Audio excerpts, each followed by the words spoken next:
안녕하세요. 김유업의 경제부동산입니다. 구독과 좋아요 부탁드립니다. 코스피가 단기간에 500포인트 이상 빠졌는데 이제 다시 또 반등하는 추세입니다. 과연 어디까지 치고 올라갈까요? 일단 1600지선도 돌파해서 1700 언저리까지 왔는데 제가 보기에는 그 이상 치고 올라가는 데는 좀 어렵지 않나. 다만 이제 부양책이 파격적으로 지금 많이 나온 상황이라서 그 부분도 짚고 넘어가야 하겠습니다.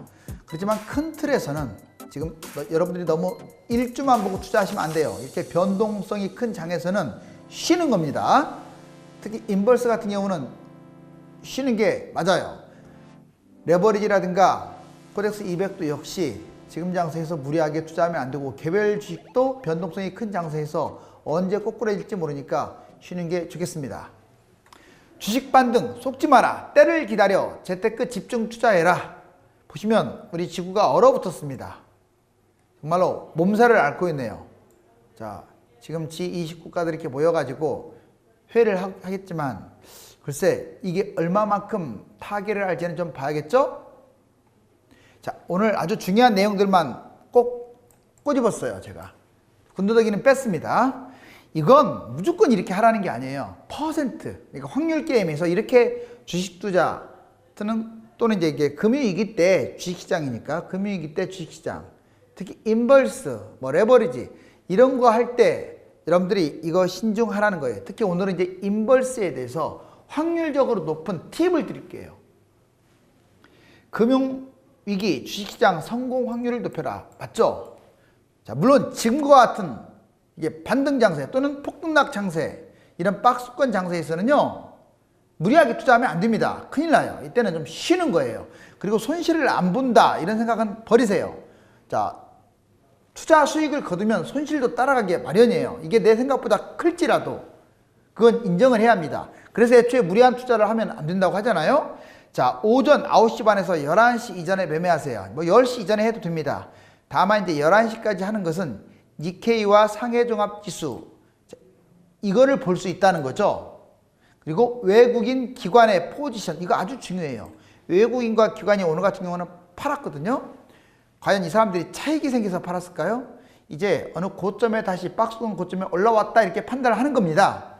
물론 내일 또 어떻게 될지 하루하루를 다 맞출 수는 없어요. 그런데 이제 이런 현상이 벌어지게 되면 그 다음 날은 떨어질 확률이 크고, 설령 그 다음 날은 올라간다고 하더라도 큰 흐름상 단기 고점이라는 건 맞아요.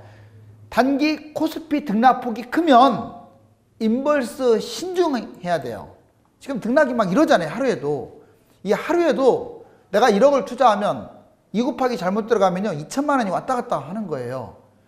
이거는 일종의 상당히 위험한 투자이기 때문에 여러분들 무리하면 안 돼요. 금액도 무리하면 안 되고, 자, 특히 2 곱하기 같은 경우는 이렇게 변동성이 큰 장에서는 하면 안 됩니다. 쭉 미끄럼 탈 때 보면 알잖아요. 그때 진행하면 되고, 단기 코스피 상승이 너무 크면 인버스가 유리하고, 만약 단기 코스피 하락이 크면 오히려 인버스는 불리합니다. 무슨 말이냐? 자, 바닥이 어디까지인지는 모르겠지만 1500, 1400선에서 지지를 받았잖아요. 그러면 그때는 이제 인버스보다는 단기 하락폭이 커서 이제 올라가는 게 좀 더 유리할 거 아니에요. 이제 박스권 형성을 하더라도. 그렇기 때문에 그때는 2 곱하기를 막 한다든가, 인버스 2 곱하기 또는 인버스에 몰입을 한다든가 돈을 많이 투자한다든가 이런 건 위험한 거예요. 잘 기억하세요. 자, 그런데 이제 코스피 아침에 만약에 2% 이내, 이건 이제 금융위기 때만 말하는 거예요. 2% 이내 상승을 하면 인버스는 매도하는 게 좋아요. 이제 코스피가 올라가면 매도하는 게 좋습니다. 그런데 이제 2%, 3% 언저리도 괜찮아요. 이때 왜 매도해야 하냐면 아침에 오르면 저녁에 더 뛰거든요. 그럼 저녁에 손실 볼 확률이 커서 매도하라는 거예요. 코스피 아침에 2% 이상 상승하면, 자, 인버스 매도 관망. 뭔 말이냐면, 자, 너무 이제 많이 뛰어버린 거예요. 2% 그 정도만 뛰었다면, 이내에서 뛰었다면, 또는 3% 이내 정도만 뛰었다면 매도하는 게 맞는데, 자, 2% 이상 또는 이제 3% 이상을 말하는 거죠. 좀 많이 뛰었다. 그러면 매도도 괜찮지만 너무 많이 뛰었으면 손해보잖아요. 그래서 매도를 관망해라. 만약에 4포인트, 5포인트, 6포인트 코스피가 뛰었다는 것은, 자, 지금 인버스 손실률이 너무 크다는 거잖아요. 퍼센트가 너무 높으면 오히려 팔면 안 돼요. 그때는 물려도 끌고 가야죠. 자, 그 다음에 코스피 아침에 2% 이내 하락하면, 이번에 하락을 할 때 인버스를 매수합니다. 뭐 2% 또는 3% 이내면 그렇게 금융위기 때는 지금과 같은 장세에서는 큰 틀은 아니잖아요. 이때는 오히려 사시라고요. 무조건 뭐 많이 사라는 게 아니라 사는 것, 확률적으로 사는 게 무난하다. 그런데 코스피 아침에 2% 이상일 경우 이제 상승하면, 여러분들 이제 하락하면, 코스피가 아침에 2% 이상 하락을 하게 되면 이제 너무 많이 하락하는 거잖아요. 자, 인버스를 매수하면 안 돼요. 왜? 만약 3포인트, 4포인트, 5포인트 이렇게 코스피가 하락하는데 너무 많이 하락하는 상황에서 인버스를 잡게 되면 부담이 돼요. 그렇죠. 너무 많이 떨어졌기 때문에. 그 다음날도 많이 떨어진다는 보장이 없잖아요. 오히려 올라갈 가능성이 크잖아요. 그래서 어떤 2%, 3% 기준으로 해가지고 여러분들이 살 것인지 말 것인지를 결정하는 거예요. 3번 보세요. 코스피 2시 이후에 그런데 이제 나는 끌고 가려고 생각을 했더니 5% 이상 크게 올라 버렸어. 이제 어제도 오르고 오늘도 오르고 좀 이게 똑같은 평가는 아닙니다. 이제 올랐어. 계속 올랐는데 뭐 5포인트 또는 6포인트, 7포인트 이렇게 지나치게 올랐어. 그러면 이때는 인버스 매수를 해도 돼요. 다만 많이는 하지 마세요. 올랐다고 해서 그 다음날 무조건 떨어진다는 보장은 없으니까. 이게 적당히 오르면 오히려 내가 팔라고 했잖아요. 근데 이건 5포인트, 7포인트 막 어제처럼 8포인트 올랐다. 물론 오늘도 올랐는데 이게 양적 완화가 워낙 커가지고, 자, 이렇게 너무 많이 오르면 뭐 매수해도, 일정 부분 매수해도 됩니다. 또는 관망을 하거나, 며칠간 많이 오르면 인버스가 유리하다라고 제가 말씀드렸잖아요. 이제는 인버스가 유리한 장세가 돌아왔어요. 대기하시고, 자, 그 다음에 코스피 2시 이후에 5% 이상 크게 이번에는 반대로 내리면, 원래 내리면 끌고 가라고 했잖아요. 이제 뭐 6, 7, 8, 9까지 막 이렇게 코스피가 내렸어. 그러면 인버스 수익이 났잖아요. 정말 많이 나면 이때는 매도도 생각을 해야 돼. 왜? 시세 차익을 거뒀으니까. 너무 많이 떨어지면 그 다음날 코스피가 올라갈 가능성이 커요. 며칠간 많이 내리면 인버스한테 불리합니다. 지금 인버스가 왜 불리하냐면 지금 2000부터 너무 1400, 500까지 급출하겠어요. 그래서 불리하다는 거예요. 그래서 대기. 자, 네 번째. 까마귀 현황을, 이제 이것도 중요한데, 이제 여러분들이 이거 매매할 때, 자, 단순하지 않죠? 자, 퍼센트에 따라서, 얼마나 올라가느냐에 따라서 달라집니다. 까마귀 현황 수시로 점검하고요. 국가별 현황, 후유증 파악해야 하고, 외국인 기관, 코스피를 지금 얼마나 매수하고 있는지, 오늘은 매도하고 있잖아요. 그러면 이제 거의 단기 고점에 왔다는 거예요. 그래서 인버스 대기하세요. 그리고 레버리지는 좀 위험하겠죠. 아무튼 외국인의 코스피 인버스, 레버리지 이 동향을 파악해라. 각국 까마귀 대책 어떻냐? 부양책, 공조 현황 파악해라. 까마귀가 뭔지 알죠? 자, 코스피와 각국 증시 등락폭. 예, 코스피 등락이 어떻냐 요즘. 최근에 등락이 너무 이렇게 크잖아요. 이럴 때는 하면 안 돼요. 위험합니다. 그리고 다른 나라 각국의 증시 등락폭 막 올랐다 떨었다 하고 있죠. 그리고 박스권, 지금 박스권 맞아요. 근데 이제 오름세에서 박스권이라 상단으로 보여지고, 또한 이제 시작하기 전이라든가 또는 다른 나라 선물 이런 흐름도 파악하세요. 인버스 투자 시의점 이거 꼭 알아두세요. 지금 물린 분들이 좀 있는 것 같아요. 초반에는 이제 막 용비어 청가처럼 찬양하다가 지금 댓글 보면 이제 서서히 곡소리 납니다. 제발 부탁이니까 많은 돈 하지 마세요. 그리고 이미 잊지 마요. 2100에서 1400대까지 떨어져서 이게 어떻게 1000까지 그냥 내려가겠어요? 1년 동안 떨어질 게 지금 불과 한 달도 안 돼서 떨어졌으면 반등도 하겠죠. 뭐 이 반등이 2000까지 한다는 얘기는 아니에요. 저는 한 1600대 중반 기술적 분석사 그렇게 생각했는데 오늘 뛰는 걸로 봐서는 1700 언저리. 자, 이게 부양책이 조금 갈 수는 있어요. 일정 기간 동안. 그렇지만 까마귀가 해결되지 않으면 또다시 문제가 됩니다. 지금 해결된 거 아니잖아요. 자, 잘 들으세요. 코덱스 200 선물 인버스 2 곱하기 제발 하지 마세요. 이거 뭐 물론 이제 500만 원 뭐 이렇게 자기가 감당할 수 있는 뭐 100만 원 이렇게 하는 건 뭐 뭐라고 합니까? 이걸 갖다가 한 4천만 원, 1억 이렇게 투자하시면 2억 이건 아니죠. 자, 그다음에 빚내서 투자하는 거. 이 시점 특히 그래요. 빚내서 투자하지 마세요. 결국 쪽박 찹니다. 빚내서 투자하더라도 뭐 100만 원이나 뭐 이 정도. 우리가 또 본인이 감당할 수 있는 소액 이 정도면 괜찮아요. 보유자산 비중이 높거나 뭔 말이냐. 보유자산에서 이 투자하는 비중이 높아. 어떤 사람한테는 1000만 원이 작은 돈이지만 어떤 사람은 큰 돈이잖아요. 그 비중이 높게 투자하면 안 된다고요. 10억 있는 사람 뭐 본인이 1억 투자한다는데 뭐 할 말이 있습니까? 그것도 나는 많은 것 같긴 한데. 자, 그런데 1억 있는 사람은 1000만 원도 큰 거예요. 다음에 많이 투자하지 마세요. 그러니까 돈이 아무리 10억 있어도 1억, 2억, 3억 이거 안 돼요. 우선 그걸 꼭 하더라도 때가 있어요. 진짜로. 지금은 계속 올랐다 떨었다 할 거예요. 그러면 어떤 미끄럼을 잘 타야 돼요. 코스피 미끄럼을. 자, 그 다음에 멘탈이 약해서 손실 감당이 안 되는 분이 있어요. 막 이러면 승부욕 때문에 화가 나는 사람. 금액을 떠나서. 이런 사람은 누구한테 의뢰도 하지 마요. 알았어요? 하지 마세요. 그렇게 본인이 스스로 안다면 나는 의외로 멘탈이 강하다 하시는 분들은 좀 적당한 선에서. 그 다음에 고점 매수 하시는 분들이 많아요. 지금 따지면 인버스 입장에서는 이제 고점은 좀 아닌 것 같아요. 많이 올라와서. 그렇지만 1400, 1500대는 고점 맞잖아요. 물론 이게 어디까지 간다라는 장담은 없지만 확률적으로. 또 경기 부양책이 지금 최근에 쏟아졌잖아요. 그다음에 물타기 하는 분들이 있어요. 아, 나 많이 잃었으니까 또 투자해야겠다. 물타기가 왜 문제냐면 금액이 늘어나니까 문제인 거예요. 금액이 늘어나니까. 그러면 더 많이 물리잖아요. 그러면 안 됩니다. 개별 주식을 하거나 레버리지. 글쎄 이제 운 좋게 1400대부터 1600대까지 레버리지 한 사람들 돈 벌었어요.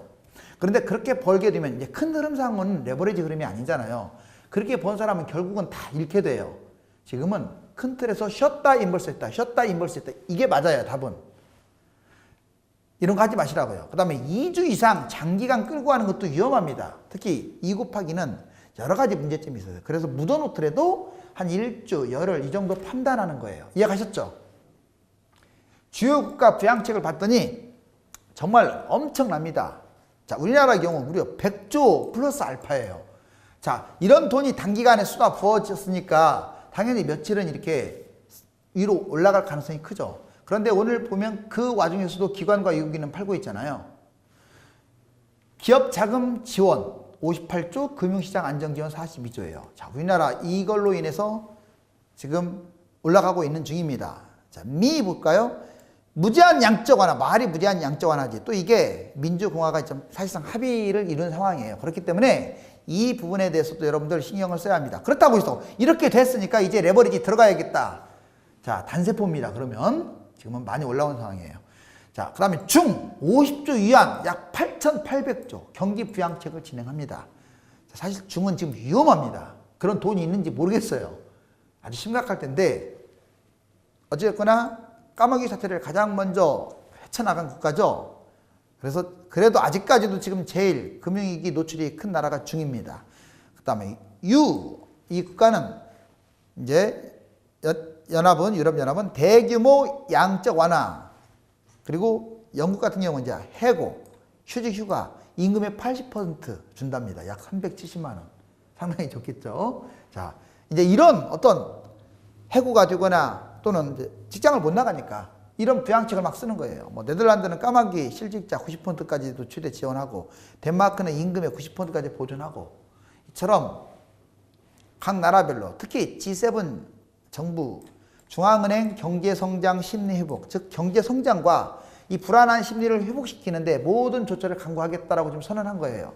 즉 한, 미, 그다음에 여기 보시면 G7 각국 나라별 지금 부양책이 많이 해서 아마 당분간 이 박스권 상단에서 좀 놀 것 같아요. 그렇다고 뭐 레버리지가 지금 유망하다, 개별 종목이 유망하다 절대 생각 안 합니다. 그래서 당분간은 조금 무리한 투자하지 마시고요. 인버스 하신 분들은 좀 휴지기를 가졌으면 좋겠어요.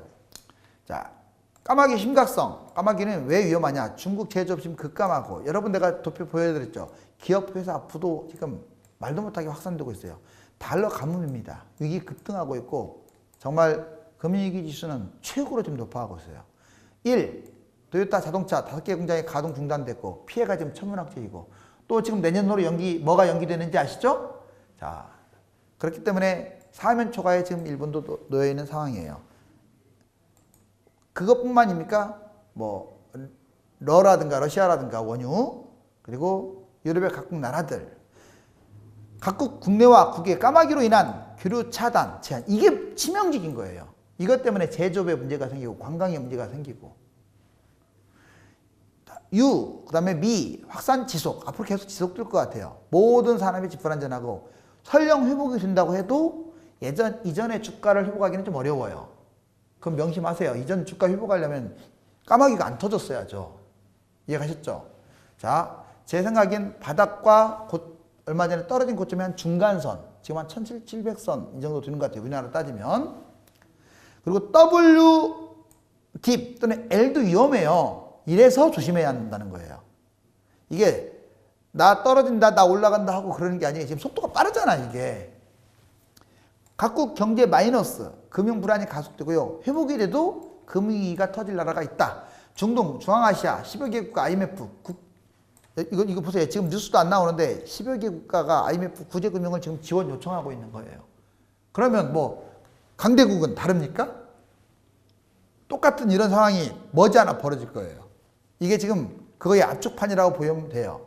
수출 산업 경기 지수 신속한 대처. 여기 보시면 2013년에 78.4, 지금 79. 확 떨어졌죠? 자, 지금 EBSI라고 수출 산업 경기 전망 지수가 지금 아주 안 좋아요. 계속 내려갈 가능성이 큽니다. 자, 금융위기 때보다도 강도 높고 신속한 까마귀 대책. 자, 기준금리 제로 인하. 예전에 자, 미 사태 때 보면 한 달도 한 석 달 했는데 이번에 보면 우리나라 한 달도 안 돼서 시행됐고요. 그 다음에 이 양적 완화 7년에 걸쳐 총 6조 7,500인데 지금 한 달도 안 돼서 그냥 무제한이에요. 무제한. 역지사지로 보면 그만큼 심각하니까. 기업 매입 이것도 8천억 달러인데 지금 1조 달러 규모. 회사채 매입 아예 하지도 않았는데 투자 등급 회사채 매입을 지금 발표하고 있어요. 즉 한 달도 안 돼서 지금 이 까마귀가 바로 이전에 2008년보다 지금 압도적으로 지금 부양책이 진행되고 있다 이거예요. 민생금융안정 아까 말씀드렸잖아요. 우리나라 기업 자금 지원, 금융시장 안정 각각 58조, 41조 해가지고 약 100조 이상 알파.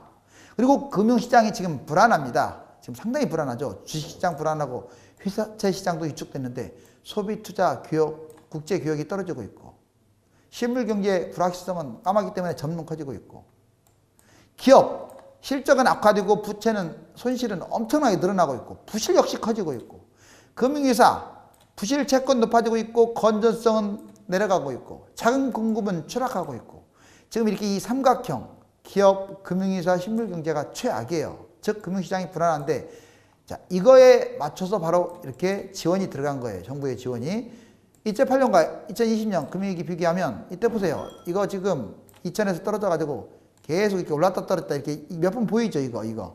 자 그리고 바닥 다지기 해서 이렇게 역시 이렇게 올랐다 떨어졌다 하면서 결국은 이렇게 해서 이렇게 올라가서 2000 해보겠습니다.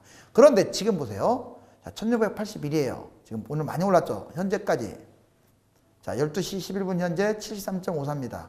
여기 보시면 2100대에서 쭉 미끄러졌네요. 자, 지금 여기 1680, 한 1700 언저리 지금 와 있죠?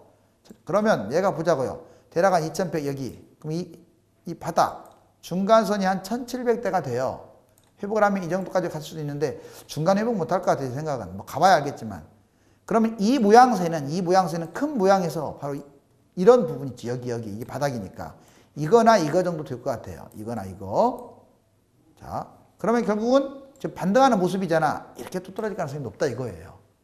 물론 이게 완전한 금융위기가 아니라 까마귀 사태이기 때문에 뭐 좀 여기까지 좀 더 이렇게 여기까지 이 꼭지까지는 못 갈 것 같고 한 뭐 1800 언저리 있죠. 여기까지는 갈 수도 있어요. 이건 아무도 모릅니다. 그렇지만 지금 제 판단에는 여기서 맴돌다가 또 떨어질 것 같아요. 그래서 이 상황이 참 어려운 구간이에요. 어려운 구간. 근데 외국인 기관이 팔아제 끼고 한다면 여러분들 이거 다 어느 정도 나오잖아요. 이것은 이제 박스권 상단에 올라와 있기 때문에 서서히 인버스도 이제 생각을 해보는 거죠. 자, 여기 폭탄이 있습니다. 이제 계속 추락하고 있는데 언제 터질지 모릅니다. 지금 금융시장이 폭등했다가 폭락했다가 널뛰기 장세가 이어지고 있고요. 단기 폭락이 심하여 지금 올라온 상황입니다. 여러분들 이 시장에서는 무리한 투자를 하거나 또는 엎치기를 하면 안 됩니다. 자, 앞으로 계속 제 방송을 관망해 주시고 이전에 제가 했던 방송들 있죠. 이걸 자세히 꼭 봐주시고 이전 방송들 많아요. 그래서 이 시장에 어떻게 대처해야 할지 슬기를 배우시기 바랍니다. 감사합니다.